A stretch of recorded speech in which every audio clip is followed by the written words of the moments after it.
രാത്രിയിൽ ബാഗും തൂക്കി എങ്ങോട്ട് പോവാടാ? രാവിലെ എന്നോട് ഞാൻ പറഞ്ഞതല്ലേ ബാങ്കിൽ പോയി പഴയ നോട്ടൊന്ന് മാറ്റി വന്ന്. അച്ഛൻ കിടക്കിട കിടപ്പ് ഈ കണ്ടതല്ലേ. അടുത്ത മാസ അനിയത്തിയുടെ കല്യാണം. 10 ഉറുപ്പ്യ ഉണ്ടാക്കാൻ നോക്കിക്കോ.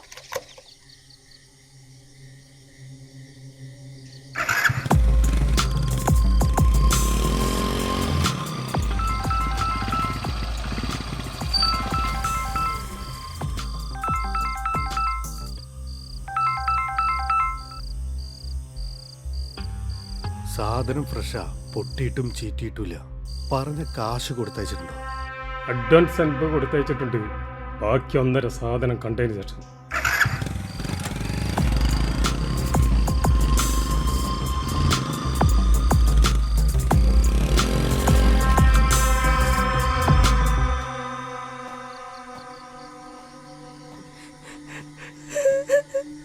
ഇന്നലെ ആരാ സ്കൂളിലും ബൈക്കിൽ കൊണ്ടുപോവാ? എന്നെ വിട്ട് പോയില്ലേ അച്ഛ?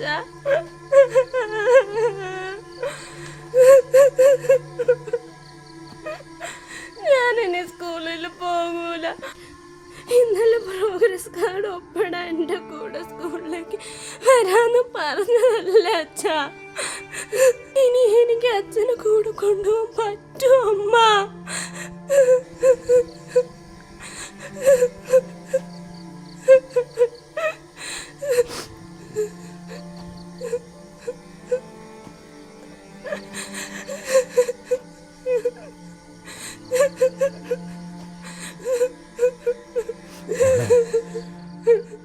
മരണത്തിന്റെ മണം തിരിച്ചറിയാൻ കഴിഞ്ഞിരുന്നെങ്കിൽ നമുക്ക് പലതും ചെയ്യാമായിരുന്നു.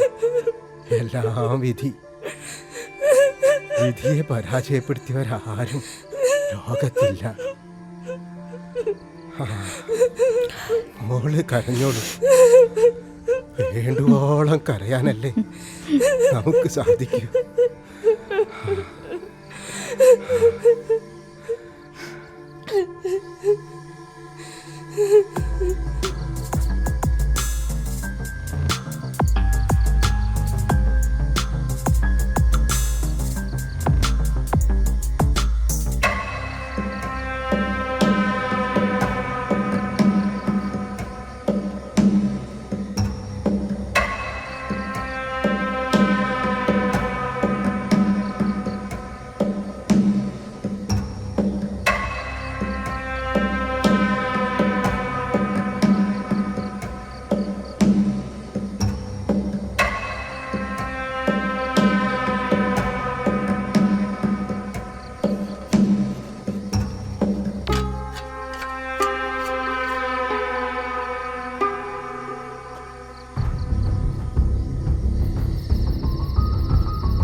എത്തിയോ? അവിടെ തന്നെ നിന്നോ. 10 മിനിറ്റ്, ഞാൻ അങ്ങോട്ട് വരാം.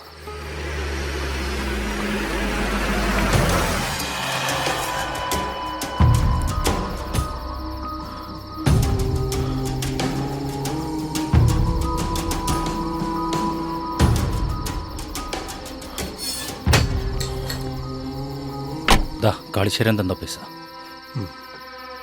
Hello hello sir. ബോഡി കയറ്റിയോ? കയറ്റി സർ. ആർക്കും ഒരു സംശയം തോന്നരുത്. നേരെ മെഡിക്കൽ കോളേജിലേക്ക് വിട്ടോ. Okay sir.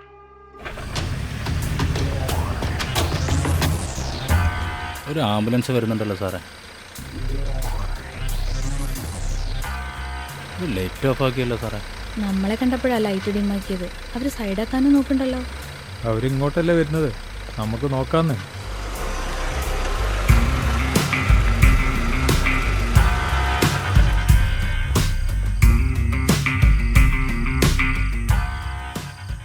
ആ ലൈറ്റ് ഒന്നിടോ. ആ ലൈറ്റ് ഒന്നിടാൻ.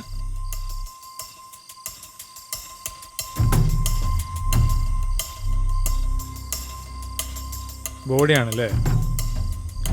എവിടുന്നാണാവോ കൊണ്ടുവരുന്നത്? എങ്ങോട്ടാ കൊണ്ടുപോകുന്നത്? സർ, എന്തോ ഒരു വശപ്പശക്ക് മണക്കുന്നുണ്ടല്ലോ. ഡോ, ആ ബാക്ക് ഡോർ ഒന്ന് തുറക്കേ.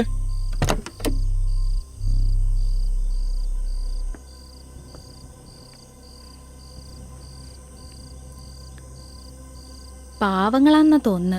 വൃത്തിയുള്ള തുണി വാങ്ങാൻ പോലും കാശില്ലാത്തവരാ. അത് പിന്നെ കണ്ടാലറിയില്ലേ, പാവങ്ങളാ സാറേ. പോയിക്കോട്ടെ. പൊക്കോ. ഡോ, ബോഡി എവിടുന്ന് കുഴി മാന്തി കൊണ്ടുവരാടാ? നിന്റെ അടുത്ത് ബോഡി ഏൽപ്പിച്ചതാരാടാ? നീ എങ്ങോട്ട് കൊണ്ടുപോകുന്നു? ആർക്ക് വേണ്ടി? എന്തിനു വേണ്ടി? എല്ലാത്തിനും ഉത്തരം പറയേണ്ടി വരും. താതി കയറിക്കോ.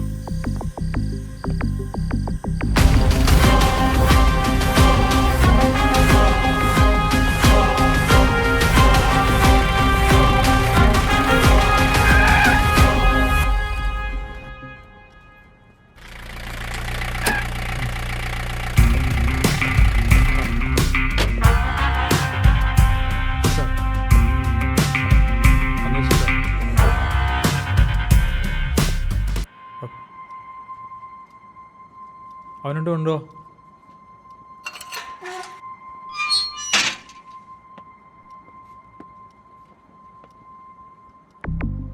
ഇങ്ങോട്ട് മാറിക്കടാ. ഒരുമാതിരി കളവ് കണ്ടിട്ടും കേട്ടിട്ടൊക്കെ ഉണ്ട്. ശവം മോഷ്ടിക്കണത് ഇത് ആദ്യമായിട്ട് കേൾക്കുക. മാപ്പർഹിക്കാത്ത കുറ്റം, മരണം വരെ ജയിലിൽ കിടന്നാലും തീരാത്ത പാപം. എന്തിനാടാ നീ ചെയ്തത്? പറയണ സത്യം. നിനക്കെന്തെങ്കിലും സാറിനോട് പറയാനുണ്ടോ? ചെയ്തതെല്ലാം തെറ്റായിപ്പോയെന്ന് ഈ നിമിഷമെങ്കിലും നിനക്ക് ബോധ്യപ്പെട്ടോ? ശവമാന്തികൾക്ക് എങ്ങനെ ബോധ്യപ്പെടും? നീ എത്ര ശവമാന്തി ഉണ്ടടാ? നിന്റെ പേരിൽ എത്ര കേസുണ്ട്? എൻ്റെ പേര് കുറ്റവാള് കൂട്ടത്തിലുണ്ടാവില്ല സാർ. ഞങ്ങൾ സാധാരണ മനുഷ്യരാണ്. ആരെയും ഉപദ്രവിക്കാതെ അടങ്ങി ഒതുങ്ങി പണിയെടുത്ത് ജീവിക്കുന്നവരാണ്. പിന്നെ നീ എന്തിനു ശവമാന്തി എടുത്തു? പണത്തിന് വേണ്ടി. ആരാടാ നിനക്ക് പണം തന്നത്? ആരാടാ നിന്റെ ബാങ്ക് ലോക്കർ? പറയടാ. രാജേശ്വരി സ്വാശ്രയ മെഡിക്കൽ കോളേജിലെ MD കാളീശ്വരൻ.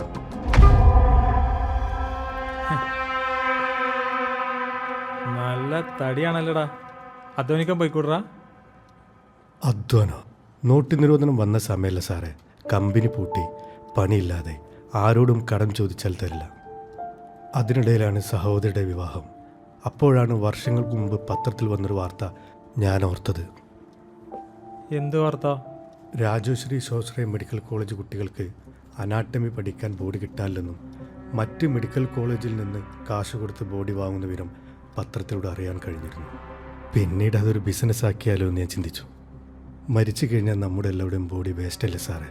കുട്ടികൾക്ക് പഠിക്കുകയും ചെയ്യാം, എനിക്ക് കാശ് കിട്ടുമല്ലോ എന്ന് കരുതി ചെയ്താൽ സാറേ. ഇപ്പൊ മനസ്സിലായോ ചെയ്ത കുറ്റത്തിന് വലിപ്പം എത്രയെന്ന്? ഭീകരമായ ഒരു സത്യത്തെ എത്ര കുഴിച്ചു മൂടിയാലും ഒരു ദിവസം പുറത്തു വരുമെന്ന് ഓർത്തില്ലല്ലേ? രാജ്യത്ത് കേട്ട് കേൾവില്ലാത്ത കൊടും ക്രൂരതയാടാ നീ ചെയ്തത്.